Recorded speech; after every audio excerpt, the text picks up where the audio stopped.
Good evening, my Real News Midday TV family. Welcome back to the channel for another news update for Monday, September 15, 2025. And in the news this evening, train gate operator killed while on duty in Clarendon. The Clarendon police are probing the circumstances that led to the fatal shooting of a train gatekeeper at a railway station in the parish on Saturday morning. According to the police, the deceased 35-year-old Vincent Clark, a train gate operator, was shot while on duty about 3:20 a.m. at the railway crossing at the Gravel Hill district in Milk River. It was reported that Clark was on duty along with a co-worker when the incident happened. Immediately after closing the gate to allow a train to pass, he was reportedly attacked by two men who opened a gunfire at him. He ran but was chased and killed while his colleague managed to escape on foot in the area, the police said. This led to a halt in the operations at the location, as on the return of the train, there was no personnel to operate the gates. The police were alerted and upon their arrival, found Clark's body in a dirt track several meters away from the train gate with what appeared to be gunshot wounds. He was taken to the hospital where death was confirmed.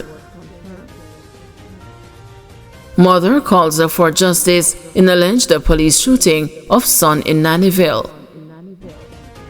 A Nannyville Gardens mother is demanding justice after her 27-year-old son was allegedly shot and killed by police inside their home Monday morning, noting that she plans to take the matter to the Independent Commission of Investigations. Rosemary Walker recounted what she said were the circumstances leading up to the fatal shooting of her son, Nicardo Lewis. According to Walker, about 3 a.m., her daughter went to the bathroom and heard knocking at the back door. Rosemary Walker, 12 Blue Mountain Drive, I live in. This morning around after 3, my daughter went to the bathroom and heard knocking on the back door. Boom, boom, boom, boom, boom. So she said, Mommy, it sounds like police. I get up, open the door. As I open the door, is a big gun I'm looking at. I said, what's the problem? Them come. Me say, have a warrant to search? Yes. They still never give me no warrant. My next son open the door and them come straight in. Bar go straight into my son's room. Knock on his door. And he say, who is this? He say, who are you inside there? He say, my baby inside here. The policeman say, open, and he open the door, stop with the baby name on. The second son walk come that chain from him. So when the policeman take the baby from my son, give it to my boyfriend, which is Peter, and then turn the gun on him and kill him. My son said that my son run off. When my son run off now, them rush him now. He went in the bathroom. And him have to start beg for him life, let them turn the gun on him. You know what them did? After them kill my son, them take out one of them gun, put it in his son's hand and fire one bullet out of that. And I need justice for my son. My son is not a gunman. My son live inside with his 1-year-old baby and then take the baby to my son and murder my child. And I need justice. I'm going straight to Intercom and call to Commercial Office. I need justice for my son. YouTuber appeals for blood donations amid health crisis. YouTuber Claude Big Stone Sinclair issued an appeal from a bed at the University Hospital of the West Indies on Monday for blood donations. Sinclair, who has stage 4 prostate cancer, will undergo a back surgery on Wednesday. He sustained the injuries to his back last August during a wreath-laying exercise for the late Army Jacques Garvey in the St. Andrew Parish Church Cemetery. My name is Claude Big Stone Sinclair. I'm coming to you today on one of the most important events of my life. Come Wednesday morning, I'm supposed to do a surgery on my back. I spoke to my surgeons and they spoke and we discussed the case of my surgery, and they told me that I'm going to be needing blood. So I'm appealing to you,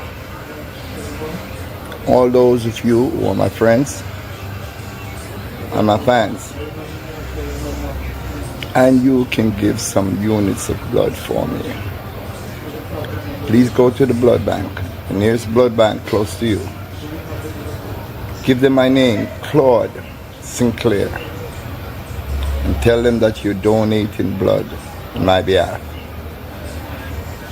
I need this blood. They are removing lesions that might be bleeding sometime, and they want to have enough blood a time. I'm asking you, please, to help me to go through one of the toughest fights that I've ever gone through in my entire life. I'm 68 years old, and I know I must be victorious, but I need your help. I've done it many times for many people.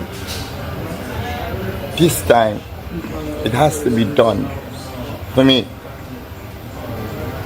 because I know I am one of God's strongest soldiers, and this is just one of the hardest fight that is given. Thank you all for your support. Every single one of you who donated blood on my behalf, I appreciate it, and I thank you from the core of my heart. Duo charged over gun allegedly found in closet. A labor and a security guard have been charged with possession of a prohibited weapon and unauthorized possession of ammunition following the alleged discovery of a gun in their presence, police say. The charges were laid against 31-year-old Adrian Goburn, a laborer of Oak Glades, Kingston 11, and 32-year-old Roberta Marshall, a security guard of Tamarind Turn Tower Hill, following the seizure of a Glock pistol with a magazine affixed containing 9.9mm cartridges at the Oak Glades address on Sunday. Reports from the Hunts Bay Police are that about 9 p.m., a joint military operation was conducted at the location, where during a search, the firearm and ammunition were found inside a closet.